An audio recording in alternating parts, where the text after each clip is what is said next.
To the last Fate episodes that we can actually fully complete in a 5 thing session, and then I gotta continue with the main story because we kinda can't do the last two characters after Vasaraga anyway. So, because I don't have them unlocked. But we're gonna do Percival, who I think might just be boring. The roar of fire, a cry of pain. Before me, the hewn carcass of a monster, yet smoking. I smothered the pity arising in my heart, for I knew that to let the beast live was to let others die. I long for days when I need not draw my blade. They say the skies are endless. Yet I have not seen any part of it unclouded by monsters or raging primals, where the drums of war did not roll like thunder, nor have I discovered any path to order that was not carved out with swords. Though I joined the crew to found the halcyon country of my dreams, our journeys have taught me to fear my quest is only that, a dream. For we live in a time when all things are driven by violence. And yet, who knows what lies just beyond the horizon? The captain said we would sail for a new skydom tomorrow. For once, may we alight upon shores of unbroken peace.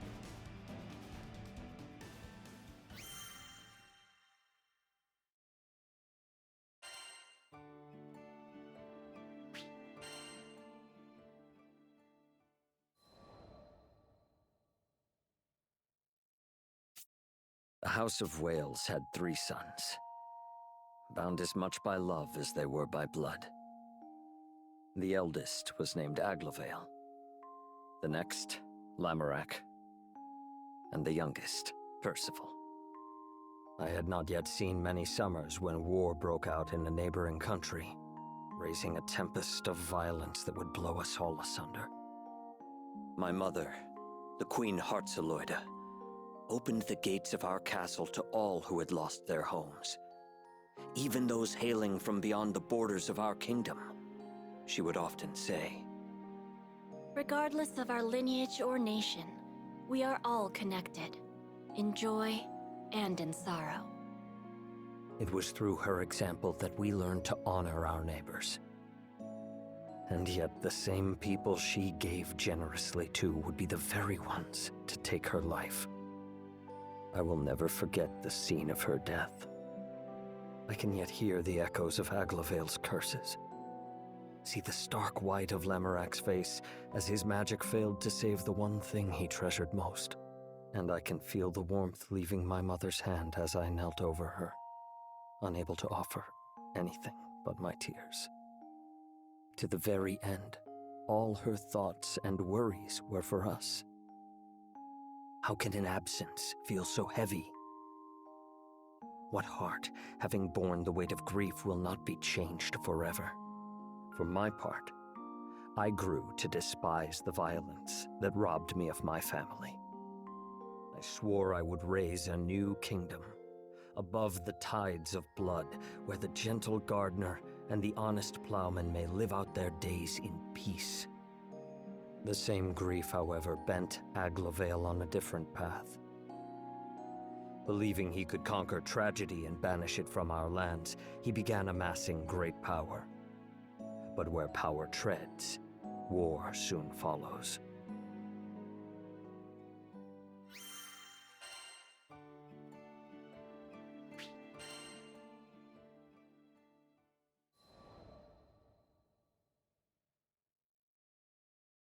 It is custom for the sons of our house to serve as knights in foreign countries, thereby learning the ways of the world. I went to Fiendrock, an ally of Wales, and there joined the Black Dragons, in time becoming vice-captain. Fiendrock made no distinction between me and its native-born children, and I grew to see it as my second home. But no sea is so placid that storms do not brew.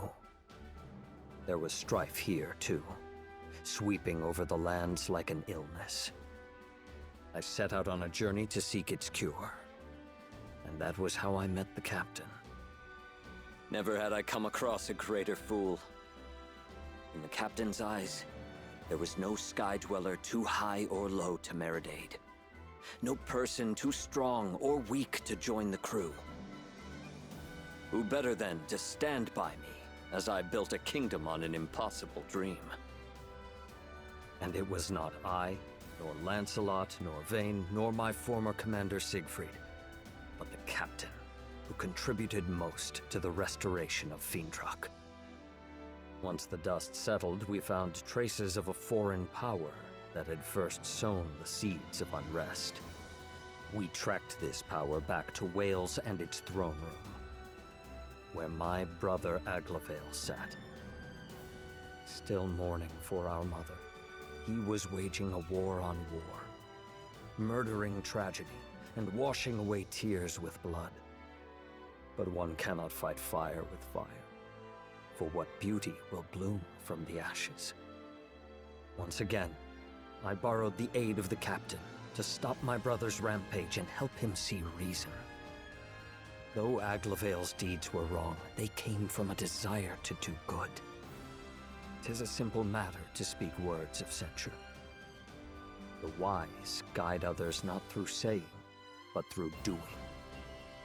Thus I shall build my country and show my brother it is not the flames of war, but the gentle hearth fire that will guide us to peace.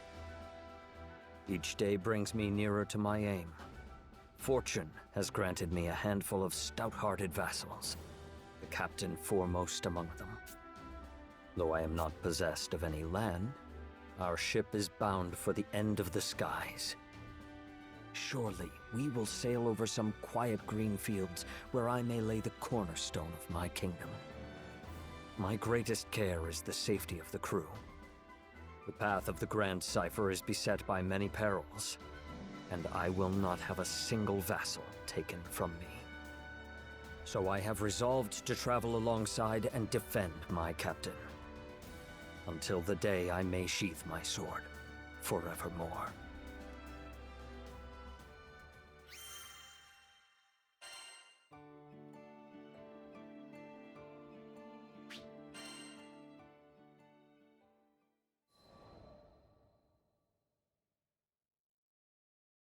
With each Skydom I visit, I survey both the lands and the people, hoping to extract the worthiest hearts as vassals for my own kingdom. To that end, I return to Folca, the first settlement we came upon in Zega Grande. But though the earth is ever filled with rich soil and strong rock, true gems are few and far between. So too are the noblest spirits. The people of Folca were of a good but common sort, who preferred constancy to change. They had no army, and peace in the city was kept by a band of volunteers. But if there is one thing I have learned from the captain and crew, it is that wisdom and strength often reside in the unlikeliest of places. Thus I sought out the Fulcan Defense Corps, hoping to find a diamond in the rough. The city folk, however, expressed little faith in their guards. The Defense Corps? Full of bums who got more stomach for eating than fighting. Better off calling them the Defense Corpses for the fat lot of help they are.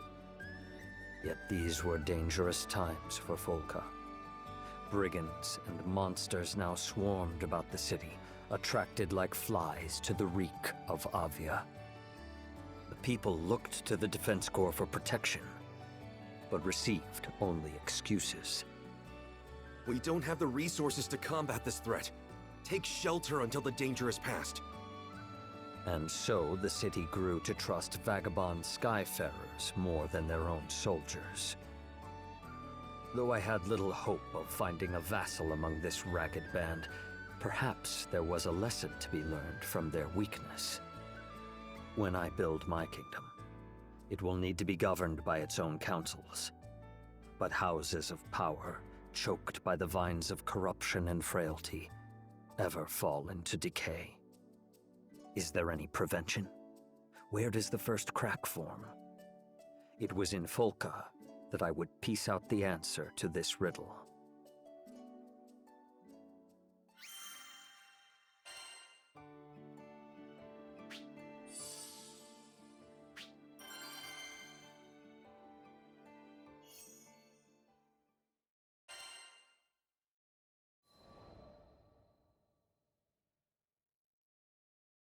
My road to the Defense Corps was short, but troubled. This world is being drowned in tears of suffering. Poor wretches, join us on the ship of salvation and sail to the island of Estalucia. It began when I happened upon a man in the city streets, preaching the creed of Avia. Though we had overthrown the main body of the church at Seed Hollow Castle, still its teachings lived on. Its adherents once numbered in the thousands, and the remnants yet drifted through the skies like ghosts. Now they haunted Folka, hoping to once again breathe life into their crusade. But the city folk had learned that Avia would sacrifice anything on the altar of salvation. Their gilded words held no more value. Get out of here! We know what you did at Seed Hollow! We aren't inviting tragedy into our city. Leave! As the throng railed, unease stirred within me. The adherents of Avia would march on an armed country if their leader so much as waved her hand. What could heated words do but spark their anger? I came to offer you salvation. If you won't drink from the cup of mercy, you will taste divine retribution! Voices soared, and the air grew heavy with the threat of violence. Yet the Defense Corps, who were charged with keeping the peace, did not appear. You there, tell me. I asked a man why mediators had failed to come. I'd be surprised if they did show. Without Mr. Fix-It to help them, bastards can't even wipe their own asses! Though I had expected it, seeing the proof of their cowardice still astonished me. Silence! Now it's clear. If we want to break in your minds, first we've got to break in your bodies! What are you doing? Let go of me! An Avieth crusader, lifting an islander by his collar, raised up a fist. But I seized his arm before the blow could land. Strike him, and you will lose that hand. I would not suffer the defenseless to be oppressed. You miscreant! How dare you threaten a member of the church! You speak of threats. You would force your doctrine on the unwilling with an iron fist. The time of Avia is over, preacher. Your false church is no more. Blasphemy! We'll have your tongue for that! Avieth soldiers surrounded me, drawing their weapons. I had hoped you would listen to reason. But now I see, you only understand pain. With a hand on the hilt of my sword, I waited for them to attack. But like craven dogs that bark loudest when their quarry is far ahead, the Crusaders stopped short when I stood to face them. After sharing some whispered counsel with his fellows, the preacher said to me, We won't fight you in the city. No, too much hassle cleaning you off the flagstones. Let's step outside, and then we'll see if that bulky armor is compensating for something. I could not hold back a laugh. Their intent was as clear as day. They meant to draw me into an ambush. Very well. I will play your game. We'll wipe that smirk off your face. Just you wait. The Crusaders and I turned to leave. He's going to get himself killed! Call the Defense Corps! Even those worms should be able to do something! Frightened voices whirled behind me. I did not quiet them, for though 3,000 ants of Avia could not crush one lion of Wales, I saw a chance to further test the core.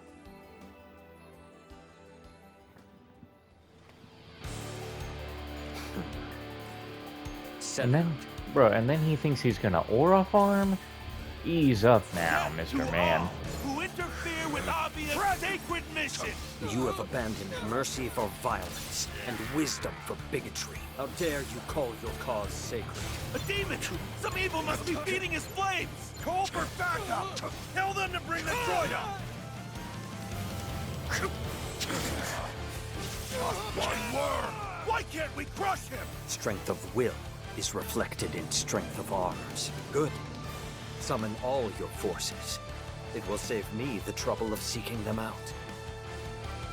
Reporting for duty. You're finished now, interloper! That hubris will be your downfall. Fly if you can!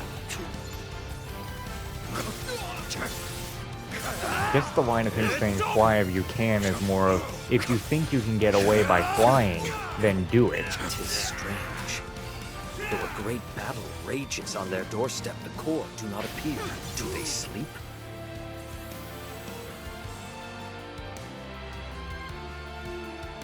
My poor brethren. You won't like what's coming to you, interloper. It's Brother Avalon. The redhead's done for. Yield! Bend to my will, or break!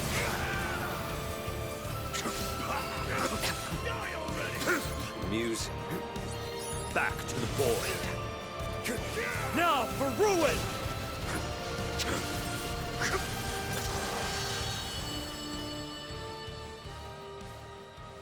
Wait. I know you.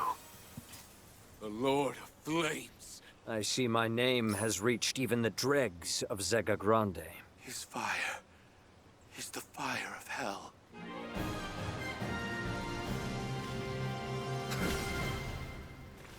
Slink back to your holes. I kind of need to find out who Percival's voice actor is, because it sounds familiar. Damn you. Damn you to the bottom of the skies! The Crusaders took quickly to their heels. The weakest dogs bark the loudest. I sheathed my sword, judging pursuit to be a waste of time. I doubted the cowards would ever return. There's one over there! Alerted by a voice, I looked up to see a group of soldiers hurrying towards me.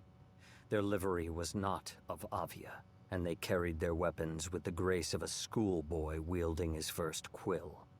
I had a good guess of who they were. After they had ringed me about with spear points and blades, one cried, No funny moves, or we'll skewer you like a pig. "Who are you? And what business do you have with me?" Of course you don't recognize us, or you'd be shaking in your fancy boots. Listen up. I'm Douglas, captain of the Falcon Defense Corps. You one of the Avia rats that raised hell in our city? Better come quietly, or you'll be sorry. For a moment, amazement wrested from me the power of speech.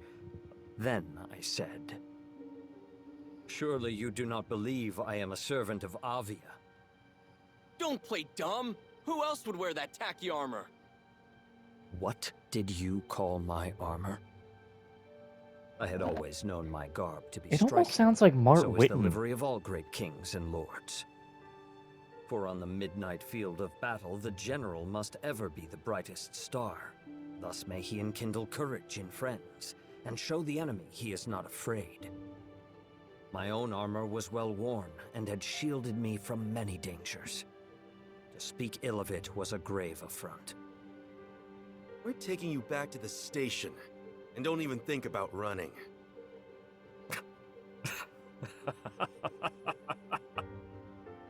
What's so funny? Nothing. Nothing at all. In truth, this was a matter more to weep than to laugh at. The proud guards of Folka, arriving like carrion crows after the battle to pick at what spoils they may. It was a pitiful sight. Defense corpses, indeed. Do what you will. And so I was marched back to the city.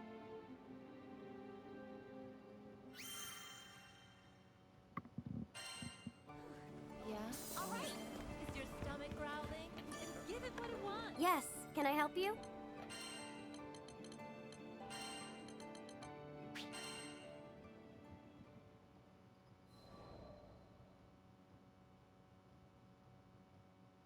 The Defense Corps questioned me at their guardhouse. An enlightening experience, as I had never been a prisoner before. All right, fess up. Tell me exactly how you're connected to the Church of Avia. I repelled a group of crusaders that threatened your people. You had no right to apprehend me. Shut your mouth! That was all Captain Douglas could stutter out before retreating into silence. Has guilt caught your tongue? I know your actions weigh on your conscience. If you're trying to scare me, Mr. High and Mighty... I am trying to help you. Now take heed. As keepers of peace, you are given the authority to take prisoners. But it is not a power to be used lightly. For to imprison someone is to rob them of time, and not all the riches in the world can repay that debt. I went on with hardly a pause. Today you failed your duty. You did not come when your people were in peril. Had I not been there, blood would have been spilled in your streets. And yet you seized me on sight like a petty thief, with no proof other than your own prejudices. I let my final words fall like the stroke of a hammer. You have dishonored your titles and your city. Color fled from the soldiers' faces, leaving only remorse. Hey, Captain. I think he might be right. We did kind of arrest him for just being there, and wearing tacky armor. Don't let him get to you! Now the soldiers began to contend amongst themselves. They had to keep quiet about my capture, said one, or there could be trouble. If only they had not delayed after hearing reports of violence, said another. It was good fortune, countered a third, that they had not run into Avia. So on and on they argued in circles, aimless, like a dog chasing its tail. Until at last, Douglas, his impatience boiling over, burst forth with... All right, fine. Fancy Pants, you're acquitted. Now scram!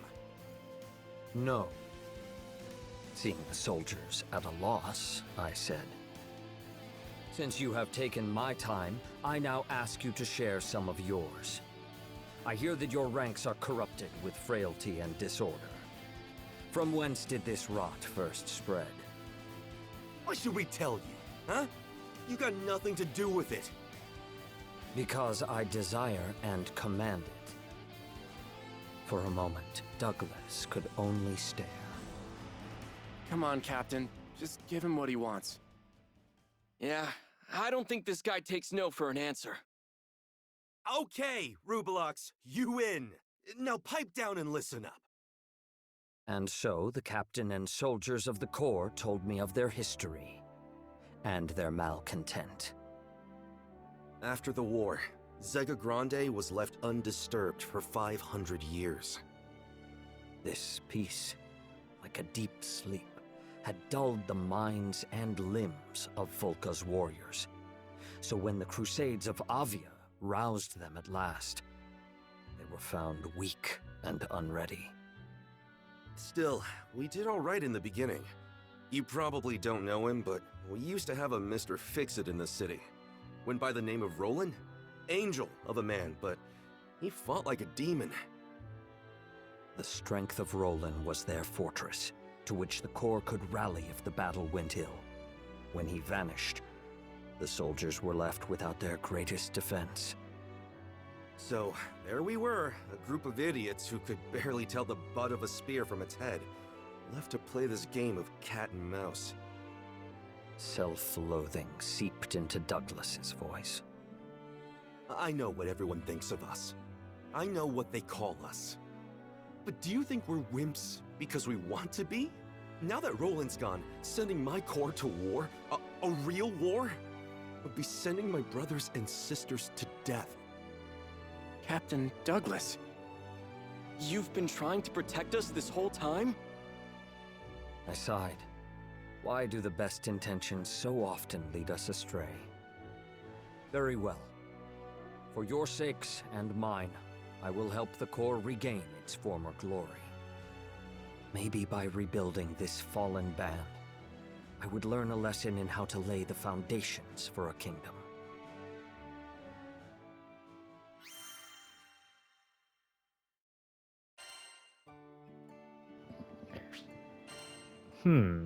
Okay.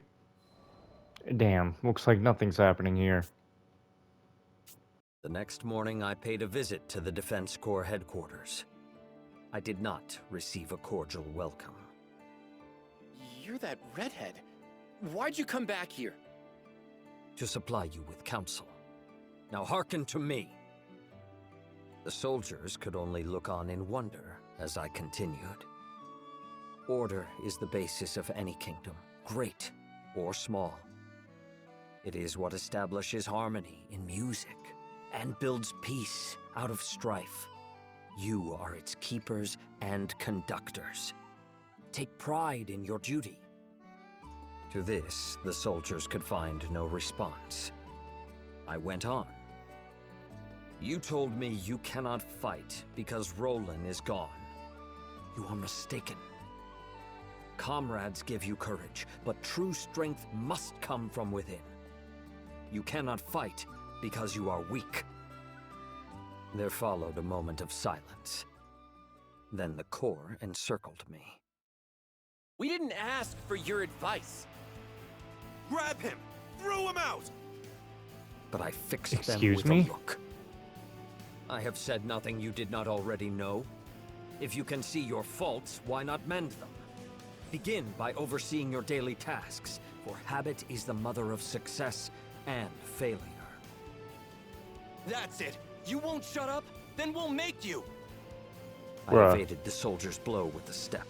Raising my fist in the air, I said, wielding force to stifle dissent. Already you overstep your power. But I will not be silenced so easily. In one wave, the whole Corps rushed upon me, but they were like water breaking upon rock. I showed them mercy. So when it was over, their pride smarted more than their flesh. Who the hell are you? Only a passing skyfarer. Tell me, Captain Douglas, are you ashamed you could not lead your forces to victory against one man? All right, Rubelux, if you're so smart, why don't you try being captain? See how hard it is to train a bunch of bumpkins. There is no metal so firm it cannot be wrought. Very well then. Lend me your title, and I will show you how warriors are forged. Huh? And so I became the one-time captain of the Corps. Training began the following day. Arms maintenance, proper stance. They had no knowledge of even these rudimentary things. I was reminded of my days as a squire, when I was first initiated in the art of war. Of course, I was met with some resistance. There was talk of banishing me from Folka. Yet not a soldier abandoned their training. I saw that though they lacked discipline, their hearts were in the right place. As long as they loved their city, I would grant them the strength and knowledge to protect it. Often while they honed their bodies in the field, I gave speeches to reform them in spirit. When you hear of trouble, act swiftly. But above all, seek to prevent. Every drop of blood is a loss. The wise win wars before the first blow is struck. Take censure, but reserve judgment.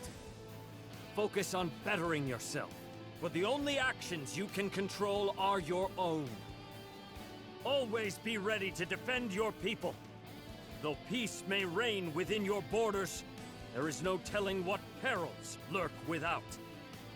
Within days, a new luster could be seen in the soldiers' eyes, and all talk of my banishment had faded.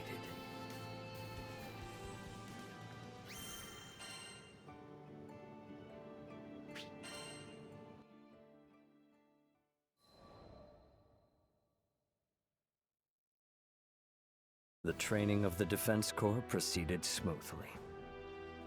Guess you know what you're doing. All right, Rubelux. You can run this outfit a little longer. Though they barked and whined, former Captain Douglas and his soldiers endured my training. The time had come for Folka to see them reborn. I proposed a patrol, the foremost duty of a guard, for evil, infirm of purpose, dares not stir beneath a watchful eye. That's a bad idea. I looked sharply at Douglas, who paced back and forth. Why do you waver? Why do you think? We've been losers our whole lives. We can't go out there now and dance around the place like we own it. They're gonna laugh at us. As a soldier, you must not weigh pride against duty. No, this is a direct order from your captain. Move out. All came to pass as Douglas feared. In the streets of the city, children pointed, men jeered, and women laughed. Behind me, I could feel the will of my band weakening. Do not falter. Remember, shame should not hinder, but rather drive you to do good. The eye sees only the present, and the past is soon forgotten. There was no more I could do for them. The Corps would have to reclaim their own honor. I led them on without another backward glance. Hey, look! It's the March of the Freeloaders! Must be nice getting paid to take a little stroll! These barbed words were slung at us before the tavern. The speaker was a red-faced man, no doubt set on by excessive wine. I slowed my pace. It was true that the Corps had brought this scorn upon their heads, yet what remedy could poisoned tongues offer? I never intended for them to be thus reviled. Turning, I walked up to the drunkard.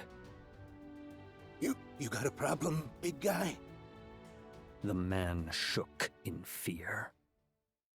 But I did no more than bow to him. Forgive us. It is the part of a leader to bear the faults of his followers. For who will answer to a lord that will not answer for them? I am now the captain of the Corps, and speak on their behalf. We have failed you in the past. For that, we are sorry. But these soldiers are now changed. Give us time, and I swear on my honor we will set things right. Amazement flashed into the man's eyes, clearing the fog of drunkenness. Shamefaced, he hurried away. I, wanted to apologize, Captain Percival. Douglas's voice sounded behind me. It's our fault you had to grovel to a juicehead like that. Enough. I held up a hand. Power is ever conjoined with responsibility. I did no more than duty commanded. Now come. The day wears on. It is time for training. At the guardhouse, the men fell to their drills with vigor. Put your back into your swings! Stand firm! You are the first defense of your people. Bear yourselves with pride! Yes, sir! Their voices were clear, and their movements strong. Soon, I thought, they would be a match even for the forces of Avia.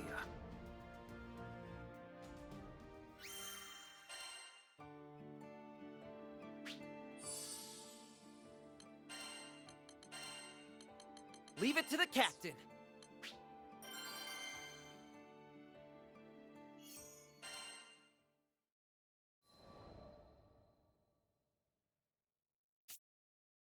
Bad news!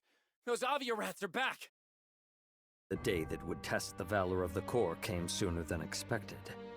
I looked up at the soldier, who had burst breathless into the guardhouse.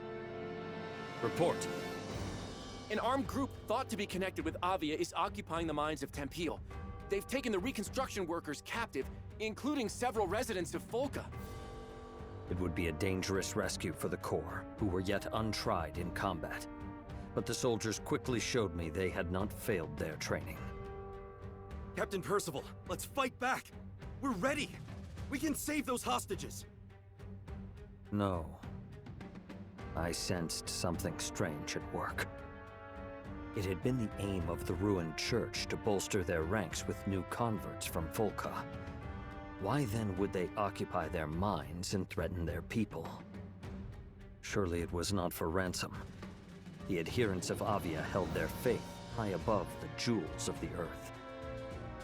This had to be a trap. Of course, trap or no, the Corps could easily overthrow Avia, as long as I led them. But I could not stay in Folka forever. And so I said, do not let confidence consume your wisdom.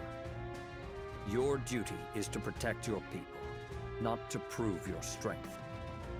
You do not know the designs of your enemy, nor whether your might can contend with theirs. You must call for aid.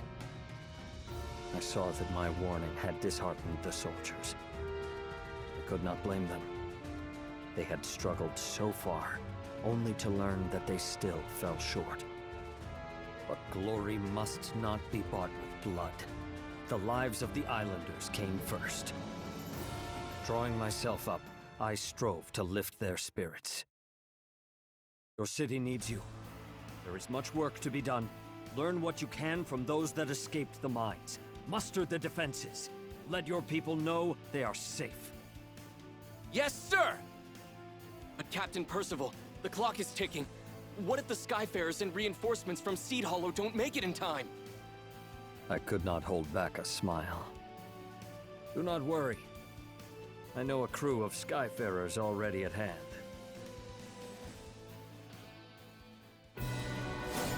First, to secure the hostages.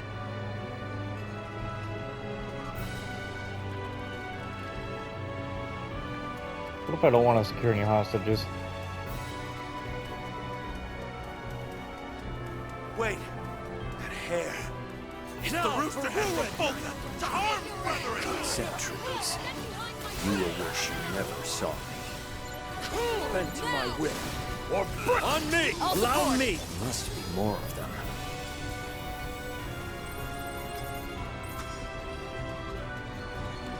How'd you get in here? Where are the lookouts? Sleep on the job? You'll never know! Again, you'll never know. There are too few of them. Their main force must be headed for Folka. Perhaps I should turn back. No. All the hostages are behind bars. At least they will be kept safe from the battle. Who are you? You may know me as the Lord of Flames. Into the fray! Are you here to save us? We make the ideal force. It's the man Brother Avalon warned us about! We brought Brother Avalon! So we meet again. Meet your doom, but unfortunately for you, this battle won't go like the last one. Not many who survived my flames dare to face them again. You are either brave or a fool. Into the fray! I'm so thankful for this crew. To act in concert is a thing of beauty. Leave it to me. You're winning 100 to 1! How? Bend to my will. The stars forsaken us? The stars do not decide our fate. We do. In turning to treachery and force, you built your own tomb. Somebody, please silence this! And you lose. It will take more time to bind these Crusaders than it did to defeat them.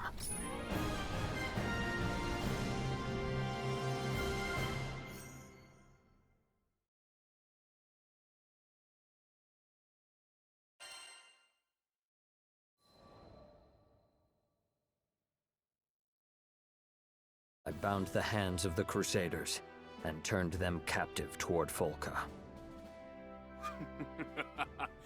Why, here's a stalwart little interloper. You could do far better than skyfaring, you know. Keep silent. I will not listen to the lies of a false prophet. Then I guess you won't believe me when I say the mines were just a diversion. We sent our main force to Folka. They'll have captured the city by now. We'll raze it to the ground and build a new Church of Avia on the smoking ruins. The preacher continued to lay bare his plot, though I had no desire to hear it. I know this backcountry is filled with scurrying field mice. You Skyfarers were the only real threat. If we could keep you busy elsewhere, say, in some nice, dusty mines, then taking Folka would be like stealing candy from a baby. Even now you know not of what you speak. I had already made out that the mines were not your true purpose, and you misjudge the people of Folka. There is great strength in that city. It will not fall to the likes of you. That's hogwash! If you will not trust my words, then perhaps you will trust your eyes. We had come to the gate of Folka. Captain Percival, we've captured all the invaders. You should have seen us, Captain. No one messes with us on our turf. There, trussed up before the city walls, were the remaining Crusaders of Avia. The soldiers of the Corps stood over them, bloody but triumphant. And the air was bright and filled with rejoicing as the people of Folka cried glory unto their defenders. Impossible. How could country mice have overthrown the High Hawks of Avia? With that, the preacher fell to his knees and spoke no more.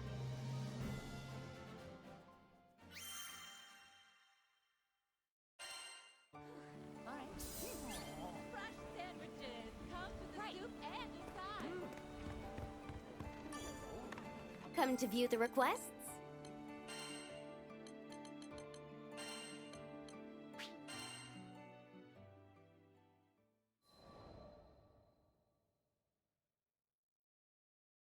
Several days later, I walked into the guardhouse for what would be the last time.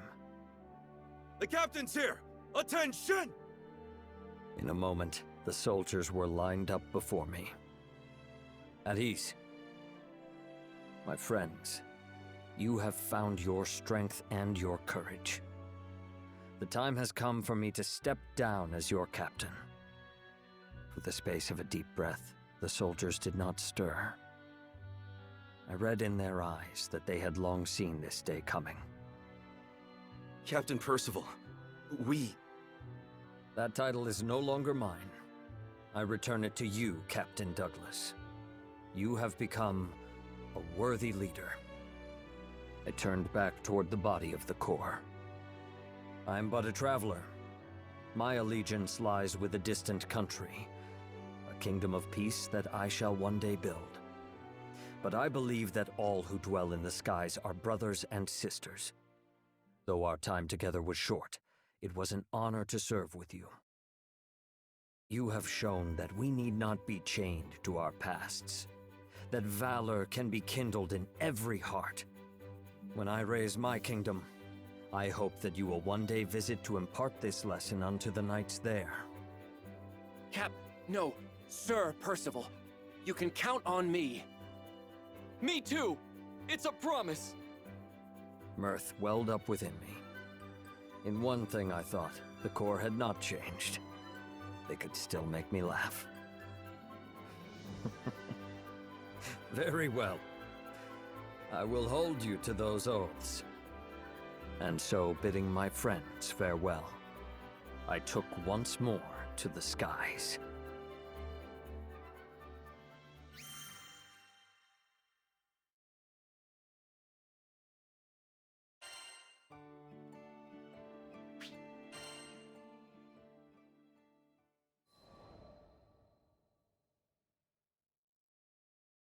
It was many months before I could return to Folka.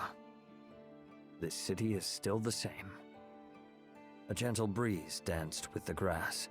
Sunlight streamed from between the leaves of trees, paving the streets in green and gold. But snakes dwell even in the quietest of gardens.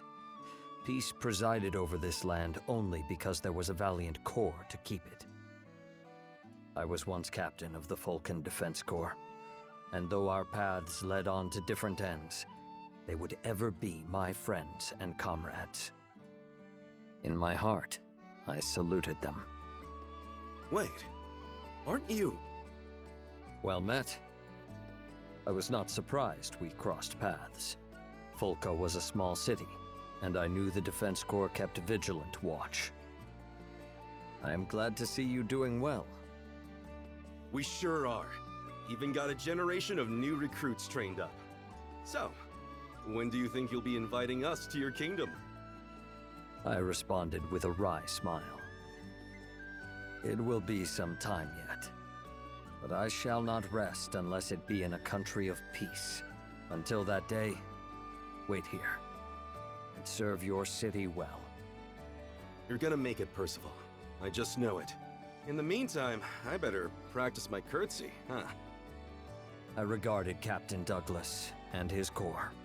Here were soldiers that had once lived in shame, but courage had been kindled in their hearts, and like candles they now passed its light to others. So does one good turn give rise to another, and valor begets valor.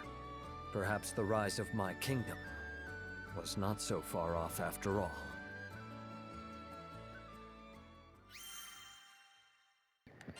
Alright, well, Percival's quest was okay. It was pretty normal. Just training people. Now, I know we have Vasaraga's there. There are actually 2 other party members that you can get in the base game that have fate episodes, but they're most likely only going to be able to be unlocked after we beat the game. So, with that, now all we really have to do is beat the game. So, yeah, next time we get on the game, we will be trying to continue the main story by wrapping up the last of these specific missions that I didn't do, because apparently you just can't do them online.